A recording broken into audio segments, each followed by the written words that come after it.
નમસ્તે દર્શક મિત્રો, આપ સર્વે જાણો છો એટલે અહીંયા ફરીથી હું કંઈ રિપીટ કરતો નથી.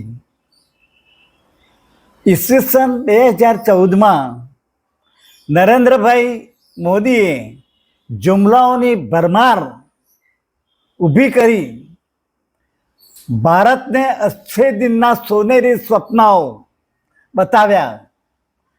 ત્યારે સત્તા ઉપર તો આવી ગયા, પણ તેમને રાહુલજીને ગણતરીમાં જ લીધા નહોતા અને તેમને પપ્પુ તરીકે એ કહેતા હતા. આ પપ્પુની છાપ ઊભી કરવા માટે અને ભવિષ્યની અંદર આ પપ્પુ જ રહે, કોઈ સારો નેતા ન બની શકે.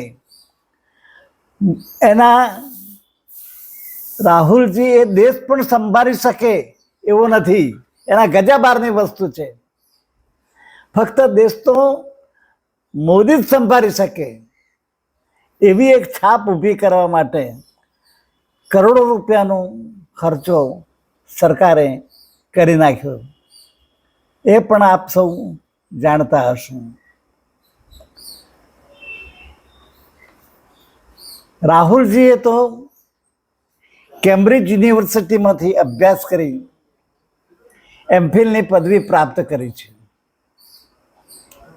જ્યારે મોદીજી એન્ટાયર પોલિટિક્સમાં એમએ થયેલા છે કે કેમ એ તો એ જાણે અને બીજા ભગવાન જાણે.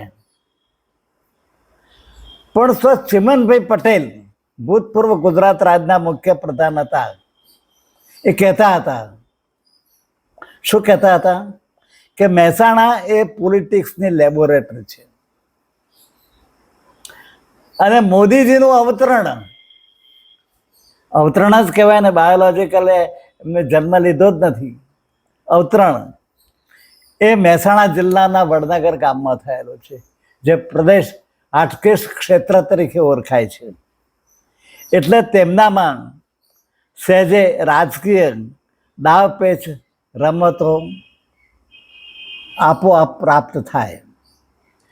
ઈસવીસન 2024ની ચૂંટણીમાં મોદીજીએ રાહુલજીને પપ્પુમાંથી શહજાદા બનાવ્યા.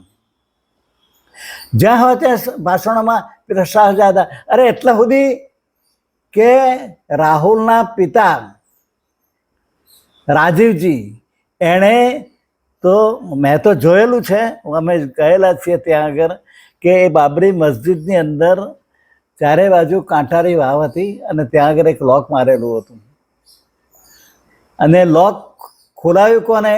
રાજીવ ગાંધીએ. અને એનાથી થોડાક અમે આગળ ગયા તો ત્યાં આગળ અમને ગાઈડે ખાડો બતાવ્યો અને ત્યાં આગળ પૈસા પડેલા હતા. એ એમને પણ ગાઈડે કહ્યું કે અહીંયા આગળ ભૂમિપૂજન માટેની જગ્યા એમને ફાળવેલી છે. હવે આવા માણસો, જે એ માણસો કદાપી કેટલા બધા નિષ્ઠાવાન હશે ધર્મ પ્રત્યે કે રામ પ્રત્યે. શું હવે 2000ની ચૂંટણીમાં રાહુલજીએ પપ્પુમાંથી શહજાદા બના અને એને શહજાદા કીધેલો, રાજીવજીને પણ શહજાદા કીધેલા છે. એક ભાષણમાં છે, મેં સાંભળેલું છે. અને રાહુલજી માટે ખૂબ આ ઇલેક્શનની અંદર ખૂબ અપપ્રચાર કર્યો. જો ઇન્ડિયા આવશે, ઇન્ડિયા બ્લોક જે હતું, ઇન્ડિયા ગઠબંધન, એ ઇન્ડિયા ગઠબંધન હતા બોલતા એમને જોર આવતું હતું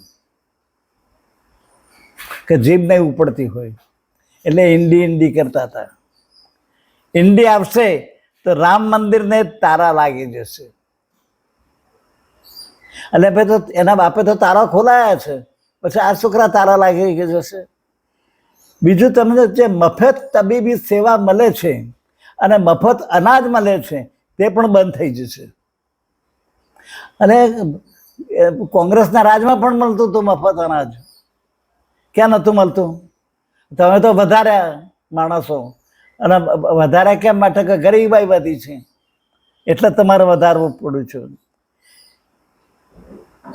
આ મોદીજીને ઇન્ડિયા ગઠબંધનનું નામ બોલવામાં પણ ગમતું નહોતું.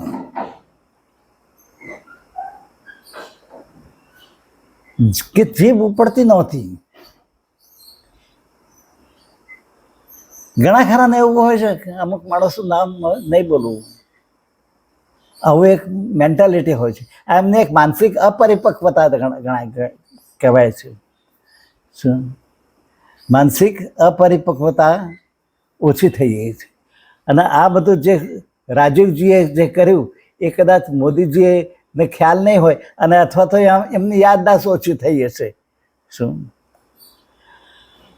આજે જ્યારે રાહુલજી પ્રતિપક્ષના એટલે કે વિરોધ પક્ષના નેતા થયા, હવે તેમને ઓફિસ મળશે,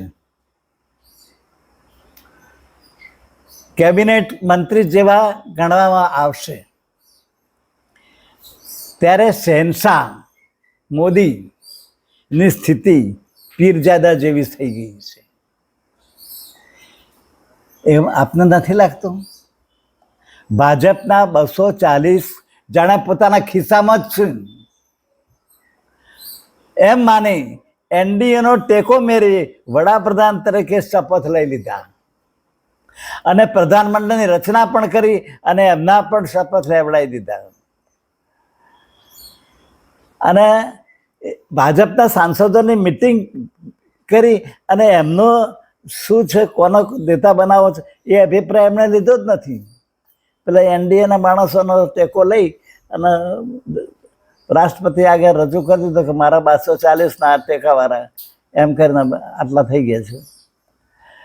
અને વિરોધ પક્ષની મિટિંગમાં રાહુલજી સર્વાનુમતે વિરોધ પક્ષના નેતા તરીકે થઈ ગયા. જેમ થઈ ગયા ને વિરોધ પક્ષના બધી મિટિંગથી ટીએમસી વીએમસી આ છે તે છે બધા ભેગા થયા અને એમને કીધું કે સર્વાનુમતે આપણા નેતા કોણ? તો રાહુલજી.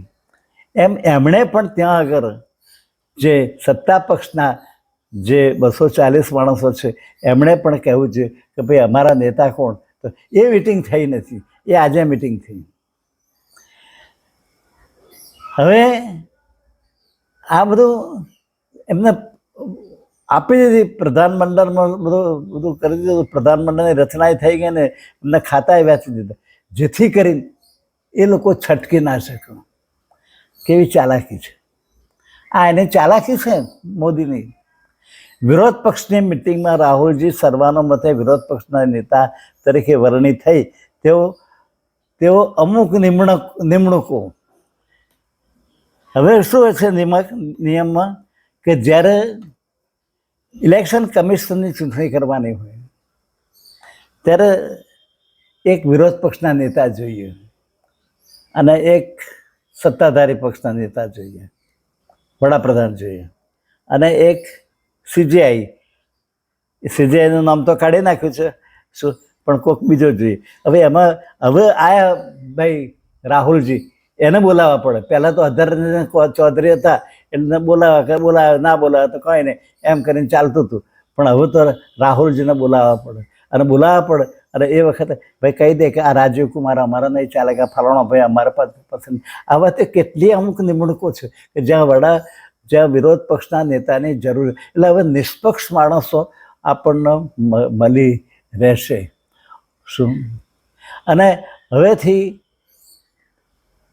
ઓમ બિરલા જે ગઈ વખત પણ હતા, જેના ઈશારે કે કહેવાથી 70 જેટલા સાંસદોને સસ્પેન્ડ કરી દેવાયેલા અને સંસદની બહાર ધકેલી દીધા હતા અને તેમની ગેરહાજરીમાં સરકારે મન ફાવે તેવા ઠરાવ કરી દીધેલા હતા.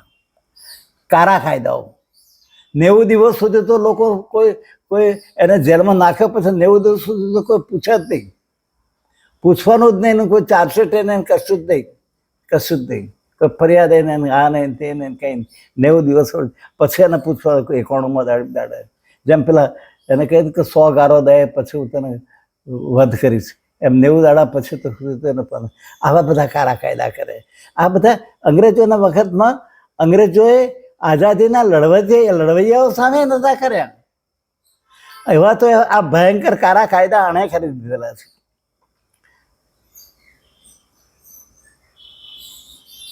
વિરોધ પક્ષના ભાષણોનો સંસદની કાર્યવાહીમાંથી ઓમ બિરલા દૂર કરી દેતા હતા, વિરોધ પક્ષના માઇકો બંધ કરી દેતા હતા.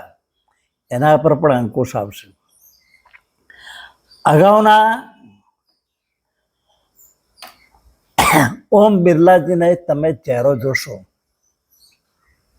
પાર્લામેન્ટ ચાલુ હોય તો જણાશે કે વિરોધ પક્ષ તેઓ તરફ એમની તિરસ્કાર ભરી દ્રષ્ટિ હતી. આજે તેઓ હસીને વાત કરે છે, હસીને વાત કરે છે. હવે જાગરણ અમને નથી કરવાનું, જાગરણ કરવાનું છે મોદી અને શાહને. કારણ કે ક્યારેય વિરોધ પક્ષો પાતળી બહુમતીનો લાભ ઉઠાવી તે એમણે જોવાનું રહેશે. આ સિવાય અનેક પ્રશ્નો એવા હશે કે જ્યારે સરકારે આ પેલા જે હતા ને એમની બહુમતી હતી ભાજપની 303 હતી અને ફટાફટ પૈસા આપીને ખરીદી વેચાણ કરતા હતા ધારાસભ્યોને, સરકારો બદલી કરી, એના પર પણ અંકુશ આવી જશે. વિરોધ પક્ષના પોતાના ઢંઢેરા, વિરોધ પક્ષ જે અમને આ જે રાહુલજીનો જે ઢંઢેરો હતો ને એના પણ હવે એ કામ કરાવી શકશે કે આ ઢંઢેરો મારો છે, એનું કામ તમે કરો. 8,000 રૂપિયા તમે મોકલી આપો દર મહિને, બહેનોના આપો, બેકારોના આપો. આ બધું એ કામ હવે એક દબાણ લાઈન કરી શકશે. જોઈન્ટ પાર્લામેન્ટરી કમિટીની અંદર ભાઈ આ તમારું નહીં ચાલે, જોઈન્ટ પાર્લામેન્ટરી કમિટી જોઈશે જ. આ બધું થશે.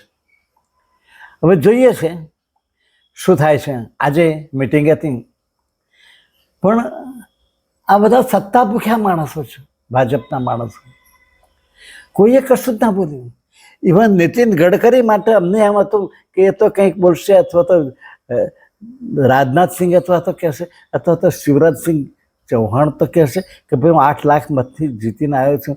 અને નીતિન ગડકરી તો આમનો માણસ છે, આરએસએસ તો લાડકો દીકરો, અને આરએસએસ વાળા તો એના પાછળ પડેલા છે, મોદીને પાછળ. તો એ તો કંઈ કહેશે, પણ બધા પાટી પગા, કશું જ નહીં, અઘરી અધ્ધર કરી. હવે રાહુલજી પાસે સત્તા જશે તો જ્યાં સુધી આવ્યું છે ત્યાં સુધી તો ભોગવી લો. આવી મનોવૃત્તિવાળા માણસો, આ ભાજપની મનોવૃત્તિ છે. એટલે હવે મારા કંઈ એમાં વિશેષ કહેવાનું નથી. હવે ભવિષ્ય ઉપર જોવાનું છે. કારણ કે આ સરકાર લાંબો 5 વર્ષ તો નહીં ચાલે, આ કદાચ 2-3 મહિનાની અંદર કે 1-2 મહિનાની અંદર ચાલશે. અને હવે વિરોધ પક્ષ મજબૂત થઈ ગયો છે, એકી અવાજ જ બોલે છે, એક જ અવાજ છે.